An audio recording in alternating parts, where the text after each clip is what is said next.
रुँदै कराउँदै एयरपोर्टमा अपराधी जस्तै कोही पनि आफन्तहरू हामीलाई बिदाबारी गर्न आउने अवस्था पनि भएन। भारी मन लिएर हामी अमेरिका पुग्यौं।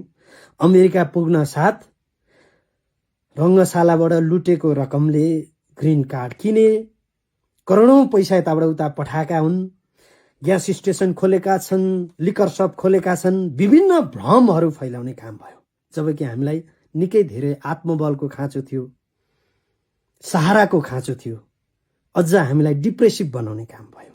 त्यसलाई पनि हामीले सह्यौं, सहर्ष स्वीकार्यौं। एक दिन त बोल्ने समय आउँछ, भन्ने समय आउँछ, एक दिन त सत्य कुरा आइहाल्छ नि, अहिले सहनुपर्छ भन्दै गयौं। जब बच्चालाई लिएर हामी हस्पिटल जान्थ्यौं, अपडेटहरू दिँदै जान्थ्यौं, धेरै शुभेच्छुकहरूले ब्लेस गर्नुभयो, उहाँहरूलाई सबैलाई धन्यवाद दिन चाहन्छु। तर कयौंले वर्षौंदेखि हामीलाई खेदिरहनु भएको थियो, आलोचना गरिरहनु भएको थियो।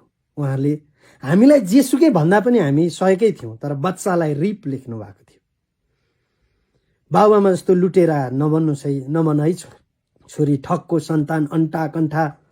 त्यो बच्चा जसले वर्षौंसम्म आफ्नो बाबुआमा तडपेको, पिल्सेको, रोको, कराको, चिच्चाको देखेर आजित भएको थियो। ऊ मानसिक हिसाबमा यति धेरै त्रसित थियो, यति धेरै टर्चर भोगिरहेको थियो। अझ हामी त्यहाँ पुग्दा पनि एउटा मानवीय संवेदना पनि महसुस नगरिकन बच्चालाई धरि त्यसरी चाहिँ रिप लेखियो। त्यसलाई पनि हामीले स्वीकार्यौं। केही विज्ञापनहरूको काम हामी गर्दै थियौं। एउटा ज्वेलरी शपको विज्ञापन हामीले बनायौं, रियल एस्टेट कम्पनीको एउटा विज्ञापन बनायौं। धुर्म सुन्तलीले त घरै किने रङ्गशालाको पैसाले ज्वेलरी शप खोलेका छन् भनेर फेरि हामीलाई ट्रोल बनाइयो। जबकि हामी वैवाहिक जीवनमा बाँधिएका सम्पूर्ण गरगहनाहरू बेचेर केही उपाय नभइसकेपछि प्लेनको टिकट काटेर अमेरिका पुगेका थियौं। जसले आलोचना गर्नुभयो केवल आत्मसन्तुष्टिका लागि थियो होला त्यो। यहाँहरू सबैलाई धन्यवाद दिन चाहन्छौँ।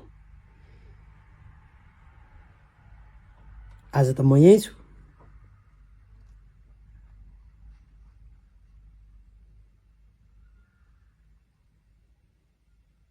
आखिर जे भए पनि मैले गाली नै खाएर भए पनि देशको 30,000 क्षमताको रङ्गशालाको जग बसालेको, त्यसमा मलाई गर्व छ। र मैले गरेको काममा, हामीले गरेको काममा हामीलाई आत्मसन्तुष्टि छ।